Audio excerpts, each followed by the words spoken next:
السلام علیکم ورحمۃ اللہ۔ ترجمہ تفسیر القرآن الکریم، سبق نمبر 416، آیت 84 تا 87، سورہ یونس، پارہ نمبر 11۔ اعوذ باللہ من الشیطان الرجیم۔ وقال موسیٰ یا قوم ان کنتم آمنتم باللہ فعلیہ توکلوا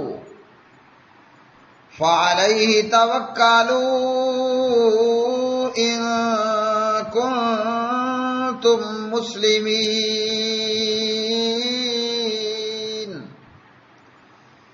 فقالوا علی اللہ توکلنا ربنا لا تجعلنا فتنة للقوم الظالمین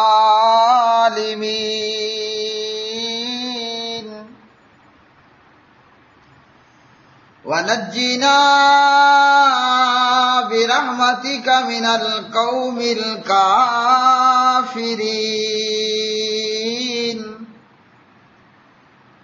وأوحينا إلى موسى وأخيه أن تبوأ لقومكما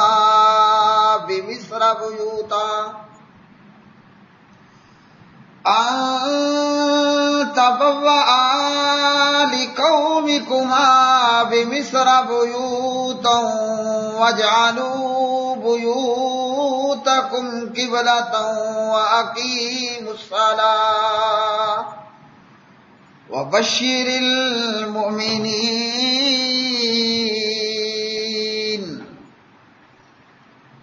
اور موسیٰ نے کہا علیہ السلام، اے میری قوم، اگر تم اللہ تعالیٰ پر ایمان لائے ہو تو اسی پر بھروسہ کرو اگر تم فرما بردار ہو۔ تو انہوں نے کہا، ہم نے اللہ تعالیٰ ہی پر بھروسہ کیا، اے ہمارے رب، ہمیں ظالموں کے لیے آزمائش نہ بنا اور اپنی رحمت کے ساتھ ہمیں کافر لوگوں سے نجات دے۔ اور ہم نے موسیٰ اور اس کے بھائی کی طرف وحی کی کہ اپنی قوم کے لیے مصر میں کچھ گھروں کو ٹھکانہ مقرر کر لو اور اپنے گھروں کو قبلہ رخ بنا لو اور نماز قائم کرو اور ایمان والوں کو خوشخبری دے دیجئے۔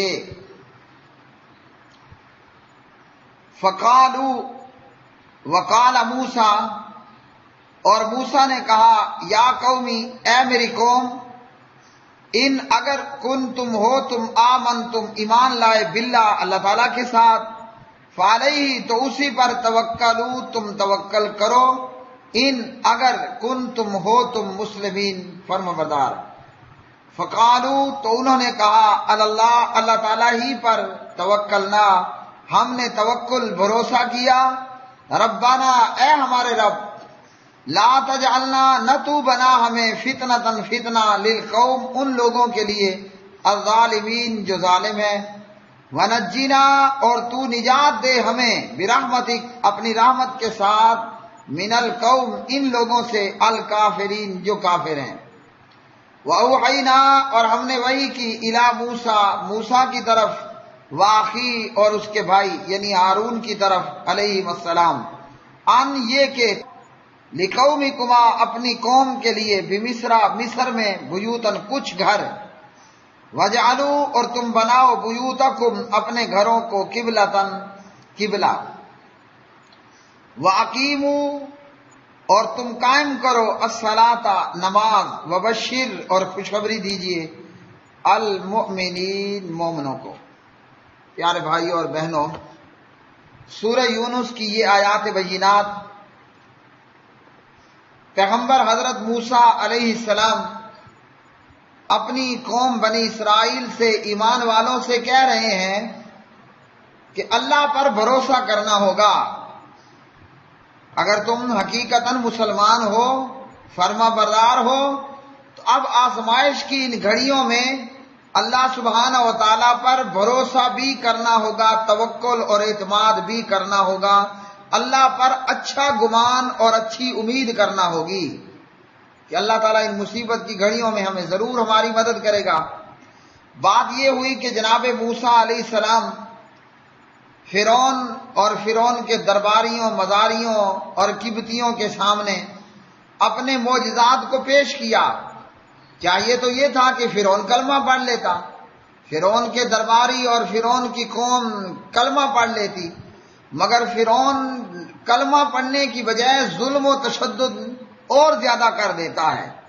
حق کو دیکھ لینے کے بعد حق کو قبول کرنے کی بجائے فرعون کے ظلم و تشدد میں اور زیادہ اضافہ ہو گیا۔ اب بنی اسرائیل نے دیکھا کہ حالات پہلے ہی ہمارے بگڑے ہوئے تھے، ہمارے حالات پہلے بگڑے ہوئے تھے، پیغمبر کے آنے کے بعد اور معجزات کے رونما ہونے کے بعد تو حالات مزید خراب ہو گئے۔ فرعون کا ظلم و تشدد بنی اسرائیل پر اور زیادہ ہو گیا، تو شکوہ کیا، شکایت کی کہ بھئی آپ کے آنے سے پہلے بھی یہ حال، آپ کے آنے کے بعد بھی یہ حال۔ پیغمبر حضرت موسیٰ علیہ السلام نے اپنی قوم کو توکل، بھروسے کی تلقین کی کہ میاں جب کلمہ پڑا ہے، جب مسلمان ہوئے ہو تو اب مصیبتوں پر صبر تو کرنا ہوگا، اب اللہ پر توکل اور بھروسہ تو کرنا ہوگا، اس کے بغیر تو کوئی اور چارہ نہیں ہے۔ جب موسیٰ علیہ السلام نے اپنی مسلمان قوم بنی اسرائیل کو اللہ پر بھروسہ کرنے کا درس دیا، خطبہ دیا، بیان دیا، تو جواباً موسیٰ علیہ السلام کی قوم بنی اسرائیل کہنے لگی لبیک سعدیک، ٹھیک ہے جی، ہم اللہ سبحانہ و تعالیٰ پر توکل اور بھروسہ کرتے ہیں۔ اور ان لوگوں نے دعا کی دو دعائیں کسی بھی ظالم، فاسق، فاجر حکمران کے فتنے سے بچنے کے لیے۔ پہلی دعا تو یہ کی کہ اے اللہ، اے ہمارے رب، ہمیں ظالم لوگوں کے لیے آزمائش نہ بنا، ہمیں فتنے سے بچا لے۔ اور دوسری دعا یہ کی کہ اللہ، ان کافروں کے اس چنگل سے، اس تشدد سے، اس ظلم سے ہمیں اپنی رحمت کے ساتھ نجات بھی عطا کر، تاکہ ہم کسی فتنے میں بھی نہ پڑیں، ظلم و تشدد میں آ کر ہم کہیں ایمان سے ہاتھ نہ دھو بیٹھیں، اس بات سے بھی ہمیں بچا۔ اور یہ ظلم و بربریت کا جو بازار گرم ہے، اپنی رحمت کے ساتھ اس کو بھی دور کر دے اور ہمیں نجات عطا کر دے۔ اس کے بعد معاملہ یہ ہوا کہ اللہ سبحانہ و تعالیٰ نے موسیٰ علیہ السلام سے کہا کہ مصر میں موجود کچھ گھروں کو بطور عبادت خانہ منتخب کر لو، کچھ گھروں کو مسجد بنا لو، نماز پڑھنے کی جگہ بنا لو۔ اور دوسرا یہ کہ بنی اسرائیلیوں کو یہ کہا گیا کہ اپنے گھروں کو قبلہ رخ بنا لو، سارے گھر قبلہ رخ ہوں، مگر عبادت کے لیے مسجد کے بطور کچھ گھر مخصوص ہو جائیں۔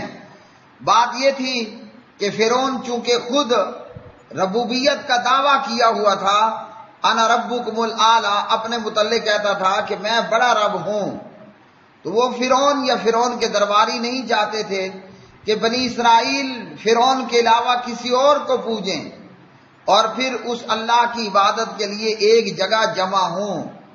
تو فرعون کی طرف سے مسجدوں پر، عبادت خانوں پر پابندی تھی، کیونکہ وہ خبیث خود کو انا ربکم الاعلی کہتا تھا اور اللہ کے علاوہ عبادت کرنے سے روکتا تھا۔ تو عبادت خانوں پر، کنیسوں پر یا مسجد پر پابندی تھی، اس لیے کہا گیا کہ اپنے گھروں کو بنی اسرائیلیوں کو چاہیے قبلہ رخ بنا لے اور پھر کچھ گھروں کو جو ہے وہ بطور مسجد، بطور کنیسہ، عبادت خانہ مقرر کر لیں۔ جب سارے گھر قبلہ رخ ہوں گے تو ان فرعونیوں کو نہیں پتہ چلے گا کہ اس میں عبادت خانہ کون سا ہے۔